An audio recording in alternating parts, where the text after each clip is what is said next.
What's up, y'all? Welcome. I wanna I wanna talk about the purpose or effectiveness of apologies and forgiveness because it's important that we do this. Hold on. Let me say this. I'm a promoter of selfishness, you know, but I also believe that there's a balance that needs to be found in all things in life, including within ourselves. So the kind of selfishness I'm talking about isn't the greed. I'm talking about self-preservation. When you look out for yourself and make sure that you're right, because most of the time when you are okay, most things are okay. When you're not okay, most things are not okay. All right. So with that being said, I think that we need to go ahead and acknowledge how apologies and forgiveness are something that we can use for ourselves so we can grow and be better people. All right. Now let's start with apologies and then we go into forgiveness. So apologies are crucial. They really are. They're not only crucial for our personal development, but it's also crucial for the people that we owe apologies to so they can realize exactly who they're dealing with. Because it may not seem like it, but for a person to offer a sincere apology is virtuous. It really is. Because what I found out is that a lot of folks, even adults, that if they do something and they sorry and they feel wrong, they want to apologize.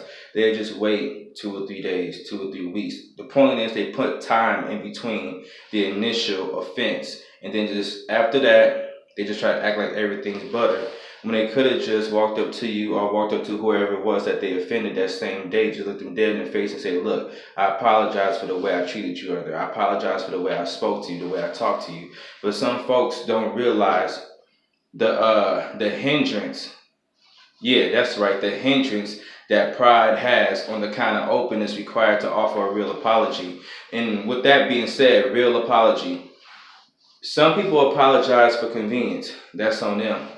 I say that if you're really not sorry, then don't apologize. You know, there's some people they'll take a fake apology, but then there's other people they don't want to hear that fake stuff. You're not really sorry, you don't have to apologize because when you're dealing with this, whether you're on the receiving end of an apology or you're the one apologizing, sincerity is key. Sincerity, as in sincere, as in that word that when you finish writing the letter, you put sincerely your name. Okay, cool. For those who don't know, the word sincere doesn't mean nice, kind, courteous, or any other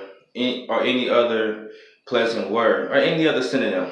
The word sincere means to speak from true or genuine feelings. That's the word sincere means. So it's important that we go ahead and acknowledge that because we're adults now. We have to be responsible.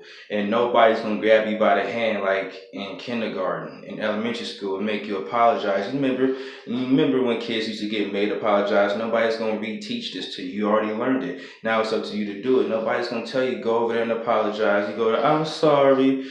Okay, what you sorry for? I'm sorry for taking the toy from you. That's not gonna happen.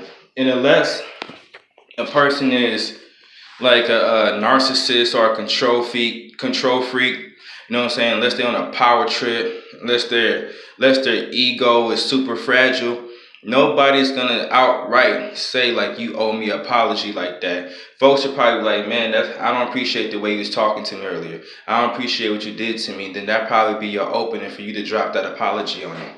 But apologies are used for us to get something heavy off our heart so you don't have to carry that burden. So you don't have to walk around for who knows how long thinking about how you just treated that person. Go get that off of you. You know what I'm saying? Who cares if you're nervous? You know what I'm saying? Go get that off of you. And another thing is that apologizing requires courage. And the thing about courage is not something you develop beforehand. You know what I'm saying? Some people think that you're gonna have to conquer whatever fear is keeping you from doing something before you do it. No, you're just gonna have to do it while you're still scared. You have to do it while you're still nervous. Courage is developed in moments just like that. Like your pride's in your way, and you gotta apologize to somebody. Go do it anyway. That's where the courage comes in. That's when you face that fear. I think I said all I need to say about apologies. Oh no, one more thing too.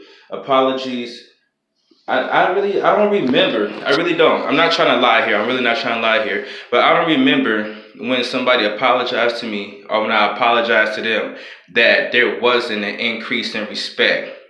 And fun fact for business, people are more likely to realize in business and customer service if you do wrong, admit wrong, then correct the wrong. Than if you just do right from the start. I don't know why it's strange like that, but sounds true enough to me, and I've been there before. Because it's a because people can respect the courage that you actually took the time out your day to admit that you was wrong, and that you're self-aware, you know, that you're self-aware. Because we're adults, nobody got time to sit around arguing with you. If you disrespectful or you do something, folks just gonna go about their day. Because a lot of folks, they're never the victim. I mean, they're never the villain. They're always the victim. And a lot of folks can justify anything. Oh, snap, we live in a generation that can justify anything. But I think that's enough of apologies. Let's move on to forgiveness.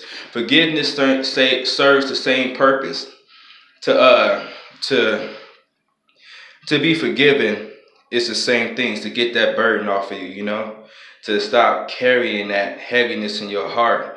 You know what I'm saying? So you don't have to live with that regret. You know what I'm saying? So when somebody wants forgiveness from you, if you can, as soon as you can, give it to them. Because if somebody's really sorry and they really need your forgiveness, until they get your forgiveness, they're gonna be living in a certain kind of shackle.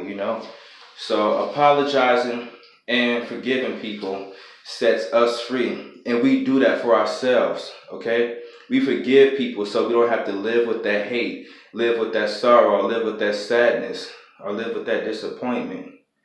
And then we want to be forgiven so we don't have to live with that rejection, especially rejection. Rejection hurts people's feelings more than we ever know until it happens to us, right? And another thing I want to clarify is that just because you forgive somebody, that doesn't mean that person deserves to be an active member in your life. You know what I'm saying? Because like I said, there's a cycle where somebody be cool to you. No, hold on. There's a cycle where somebody disrespect you, mistreat you. Then there'll be no talking or no whatever else or be an apology. And then y'all be cool for a second. And then they start up with the disrespect again. Don't go through this cycle, people. Life is too short. It's monkey business. For real, it's monkey business. So you can forgive people, but also be smart. Be smart about it. Don't keep putting yourself in the same position to receive the same treatment. Doing that makes you a fool. And I'm telling you, I'm not that kind of fool anymore. For real. I'm not about to put myself in the same position to get mistreated by some person. You know why? Because there's situations in my life I keep putting myself in the same position I don't need no more. For real. Shoot, man. Hey, man, look, all that doubling back and doubling down on negativity and stuff, man, forget that monkey business, man. Life is too short. For real. And it's too hard, too. Life is too hard to be rolling around acting fake and playing roles and putting up with people's monkey business because they can't live their life without drama or because they can't control their mouth. For real. And life is too short to be something that you're not. Straight up. And then a lot of times, folks can just always stop talking. But like I said about that pride, and with us being humans and being emotional, men and women, nothing is important until we feel some type of way about it. For real. When our pride or our ego gets involved with something, that's when it becomes important. So with that being said, if you can apologize, apologize. People respect that. And to apologize and to forgive is a virtue. Don't let nobody else tell you different, all right? For real. Apologize and forgive, but you don't have to keep getting abused and mistreated by somebody just because you forgave them. And just because a person's willing to apologize, that don't mean that you... Same deal. Same deal. Because some people know how apologies get to people. Because most of the time, if you're dealing with somebody who isn't like pretty much evil or wicked, the fact that you even try to apologize is good for most people. You know what I'm saying? For real, it is. The fact that you even tried, the fact that you acknowledged, the fact that you even spoke on you doing wrong, that's good enough for most people. That's all most people require. There's some people that know the power of an apology. So they'll throw it out there so they can keep doing the same old, same old. But Apologies and forgiveness, they're essential. They're essential to our growth, and it's also essential to our hindrance. It's also essential to others. We need it. And if you have a hard time apologizing, like I said, if you're nervous or you're scared or something like that, do it anyway. Shoot, it's better than you living with a regret that you can fix. Because there's gonna be times that you're gonna regret something that's too late to go back. Because can't nothing be done about the past. The past is a wrap. Shoot. That's all I got to say about that, y'all. Yeah, that's all I got to say about that, y'all. With that being said, boom, outro.